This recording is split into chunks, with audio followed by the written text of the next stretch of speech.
Greetings, and welcome to At Home with Economics. I'm your host, Bo Garcia, Dean of Community Education and Workforce Development at Lansing Community College. At Home with Economics is a space where we explore business, workforce, and community development initiatives and how they impact our daily lives. Today we will be interviewing a very special guest, my friend and the 52nd Mayor of Lansing, Andy Schor. Welcome, Mayor Schor, and thank you for being with us today. Thanks, Bo. Well, before we get started, just a little bit about the mayor. Now, under Mayor Schor's leadership, Lansing has seen billions in new investments all across the city, either completed or in progress. His administration has increased access to recreational activities for residents and visitors alike with the opening of Beacon Park and the Town Center on the south side, the new Capital City Market, and Rotary Park downtown. Throughout the COVID-19 pandemic, his administration brought partners together by creating a community response cabinet, issued small business rescue grants, helped residents with food, mortgage, and rental assistance, focused efforts on the homeless, and worked with public health leaders on preventing virus spread. Mayor Schor currently serves on the Accelerator for America Board, the Capital Area United Way Board, the Lansing Promise Board, is a member of the Mayors Against Illegal Guns, and is a founding member of the National Gun Safety Coalition. Mayor Schor has also been appointed by Governor Gretchen Whitmer to serve on the state's Manufactured Housing Commission. The list goes on and on.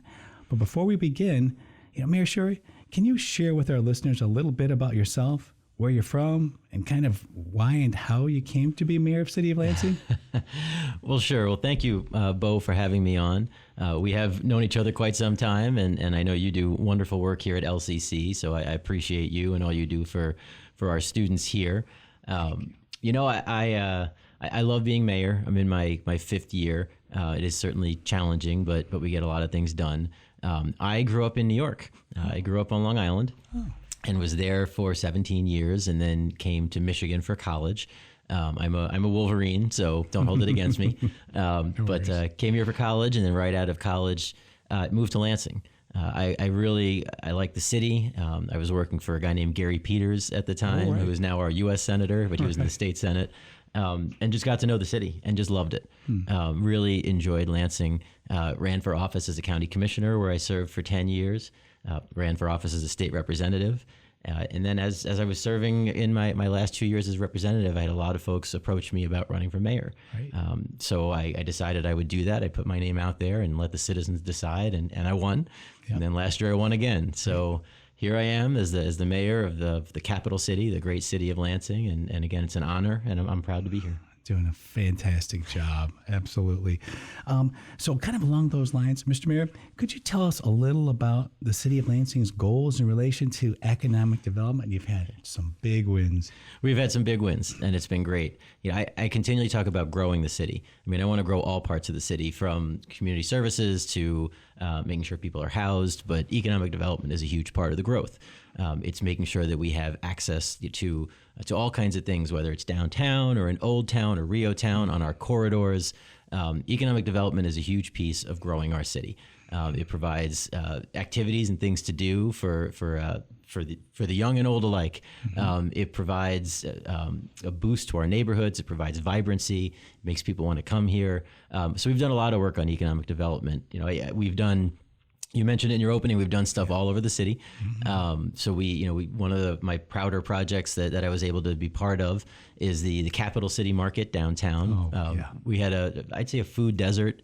We had a real open area where you couldn't get groceries, and now we've got this incredible urban Meijer store, which is great. And there's a new hotel, the first one in about 30 years, and some housing that's there. We've done development on the south side, as you mentioned.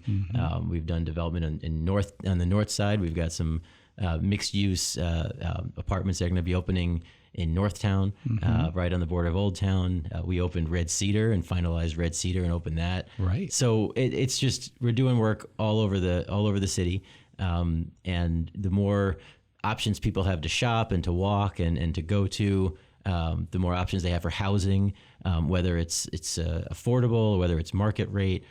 These are all things that grow the city, and it's all economic development. So true. And it's so balanced. It's comprehensive. It's across the board.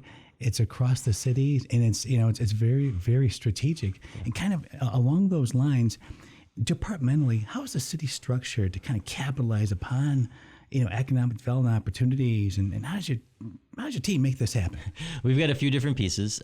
We have what's called the Lansing Economic Development Corporation, and they do a lot of our work. We were partnering with LEAP, the Lansing Economic Area Partnership, which is 3 counties. We're partnering with them. We have since split off, and we're doing it on our own and working with LEAP at the same time. So we work regionally with Bob Trezise and our friends over at LEAP. But then we also have our own Economic Development Corporation. Not only do we get people who reach out to us who want to do work in our city, but we reach out to folks who we think will invest in the city. We go out to other communities. We do a lot of work to try and bring in investments. At the same time, we have a separate development office in our city that deals with housing. So you see a lot of the housing projects, the community development block grants. You see a lot of that go through our development office. They do planning and zoning. So that way we know that there are certain things that are expected in certain areas. You're not going to have a big factory in the middle of a neighborhood. Right. You have to have the appropriate planning. Right. So we've got a planning and zoning office. We have a development office, and then we have our Economic Development Corporation, all working hand in hand as we grow the city. Highly collaborative. I've been a part of a number of those meetings over the course of years, and highly productive, highly efficient, very strategic, very well designed. Kind of along those lines, how does the city partner with perhaps federal or state government and private sector, and what type of tools does the city have at its disposal to kind of make some of these things happen? We partner with all three, with all of those. We partner with the federal government. We work very closely with HUD, the Housing and Urban Development. They provide economic development dollars. They provide dollars for affordable housing for low income housing. We partner with MISHDA, the State Housing and Development Authority, very closely. We work with the Michigan Economic Development Corporation. When you mentioned incentives, we work with when you build in a city. A developer can build in a township, a greenfield area, and just build right upwards. If they want to build in a city, a lot of times there are extra costs to rehab a building or to clean up environmental contamination. So we have what's called a brownfield tool. And the brownfield tool allows us, if someone comes in and says, it would cost me $100 in this green space, but $200 to do it in the city, but I want to do it in the city because that's where the people are, it's where the density is. Right. We can say, okay, you're going to build, you're going to spend your $100, and then we're going to get new taxes from that because it's occupied land, and we'll take from those new taxes, we'll reimburse that extra $100 you have to spend because of cleanup. So they'll still invest, but we'll also be able to help out to equalize for developers to make sure they can develop in our city. So we do that a lot. We have an obsolete property tool called the Obsolete Property and Rehabilitation Act, and that will freeze taxes where it's at for buildings that are there, and then we can put those dollars back into the building and help out folks who want to redevelop. We have some housing incentives. We have beautiful. We have all kinds of different tools that we can use. We have some grants. We have some loans. We have a lot of loans, micro enterprise loans, small business loans to help out small business owners. So we use as much of that as we can as we try and help. Now, it's not giving away tax dollars.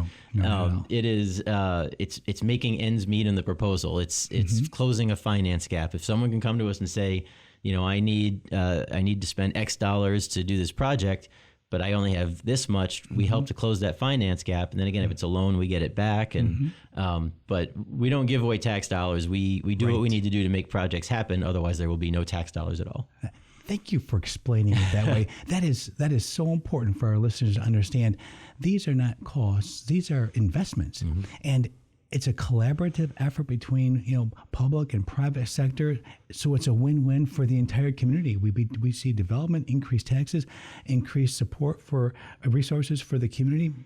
That's textbook. That's great. Thank you again for taking. We would certainly love for people to come in and just build, and we don't have to help. But they won't because they can't make it work. I was in Austin, Texas, and they had developers coming and they were just building up on these empty lots, and we'd certainly do that too. Sure. But we are a built environment, so you have to help out to make costs work in a built environment. Absolutely, and this is working. It's obviously working. It is working. Yeah. So, kind of to that end, can you give us a perhaps an example of how the city of Lansing capitalized upon an economic development opportunity recently? Yeah, we've done quite a few.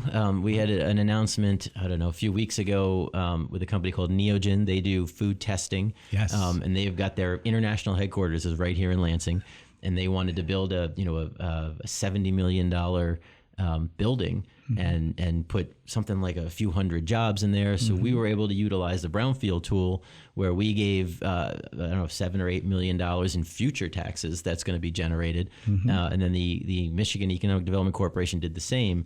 So they're still going to spend, 50 whatever million. And then we put in some in for future taxes. And so does the MEDC. And now we're going to get a few hundred, very good jobs and a new building. You saw it with GM. We're bringing in one of the only battery plants in the world right here into Lansing. $2.7 billion with a B dollars in investment. Unbelievable. 1,700 jobs. So we had to give them a property tax incentive, which was not a lot. The state gave them some incentive dollars and then helped out us with infrastructure because you have to be able to power that. Sure. And now here they're coming, and we're working with them, and you're gonna have 1,700 more people in the region who are gonna be here and be active and get great jobs. And some will live in Lansing, some won't, but it's just gonna be a great thing for the region. Absolutely. So we're excited, and the plant's gonna be in Lansing. It's in Delta Township, but it's in Lansing territory in Delta Township. And so we're really excited. So again, we utilized city and state tools for that, and we partnered with Delta Township in a regional way for a tax sharing agreement. So it really was an example of just a great community coming together. Oh my goodness! That's a great example. Neogen having been an MSU spinoff, keeping them here, and as you said, Ultium, you've got 1,700 new manufacturing jobs. Think of all the spin-off jobs that are going to occur from that, small businesses that will be started because of that. But for these new manufacturing jobs, small businesses that will be sustained from that, you talk about an investment. That's textbook. Yeah. Well, and we do think there's going to be lots of spinoff. You're 100% right. I know LCC will be very involved, which is helpful. We also know that because of this, it's going to make sure that our two assembly plants are very likely to be active. When you're building batteries somewhere, you don't want to transport them too far. So we expect that they'll be transported to cars that are being built Lansing Grand River downtown or Lansing Delta Township right next door to the battery plant. So we're really excited for the future of those plants, as well as spinoffs, as well as the building of the Ultium battery plant. All of it's going to be incredible. Incredible. And, just filling the supply chain. That's right. Yeah, fantastic. So along those lines, why are these partnerships important to our listeners in relation to how it affects their employment, wages, education, poverty levels, crime rate, et cetera? Absolutely. Well, it's all of this economic development means jobs. Yeah. So we have just an incredible number of jobs that are available. It means good paying jobs. And that keeps people out of poverty. When you have the skills and you have a Lansing Community College, you have the folks that can train and then come out of LCC and go right into the job force. For me, right, my kids are in the Lansing Public Schools. They can graduate. They can go to LCC for free with the Lansing Promise. They can get trained up. They can come right out and have these skills where they're ready to go. And we have that here that really others don't have. So it's a win. It's a win with education. It's a win to bring people out of poverty and to help them. It's a win with profit, and it's a win with, everybody wants to make money, right? That's how we live our lives. And it's an option to be able to do that. So the investments that we bring in, when we say $2 to $3 billion of investments, that leads to jobs. It leads to money back into the community. It leads to tax dollars so we can provide police and fire and code compliance and parks and all of that. So it's all kind of a cycle where the more economic development you have, the more opportunity, the more dollars for people and for government. That's how you really grow a community, and that's what we're relying on. Boy, I tell you, that is a great return. You talk about return on investment. There it is. In our daily lives, things that we notice and don't even notice along the way, but for these types of investments and collaborations might not be here. So, Mayor Schor, are there any economic or societal trends that you see emerging that perhaps our community members should take into consideration as they're planning their education or changing careers or upskilling or anything along those lines? Here we see a lot. We certainly have we have state government, which is our biggest employer. So the opportunities in public service and in any of the areas, whether it's agriculture, whether it's IT, it doesn't really matter. We have opportunities in state government. We're seeing IT jobs becoming very popular. We have a company called DewPoint here that is incredible, and they do a lot of work. And we have Liquid Web, we have ACDNet. We've got a whole variety of these technology companies, which have been fantastic. Healthcare. Yep. We know we just saw a multi-million dollar, $700 million new hospital that was built, and then in McLaren over on the east side and southeast side, and now Sparrow is going to be putting several $100 million into their property downtown. So we're seeing whether it's doctors, whether it's researchers, whether it's facility workers. We know that there's a lot of healthcare jobs available right here. We have a capital area, Michigan Works, that helps people to retrain and that helps to match them with jobs. The unemployment rate is going down because so many jobs are available. We're seeing staff shortages in every industry, so people can kind of pick what they want to do and make some money doing it. So there's lots of different opportunities right now, almost anywhere. If you want to come work for the city of Lansing, we have many jobs available. We have engineering jobs. We have, you name it. Everybody right now is hiring. So this is a good time to figure out what do you love, what do you want to do, and then go out and find that job. That's great insight. Thank you.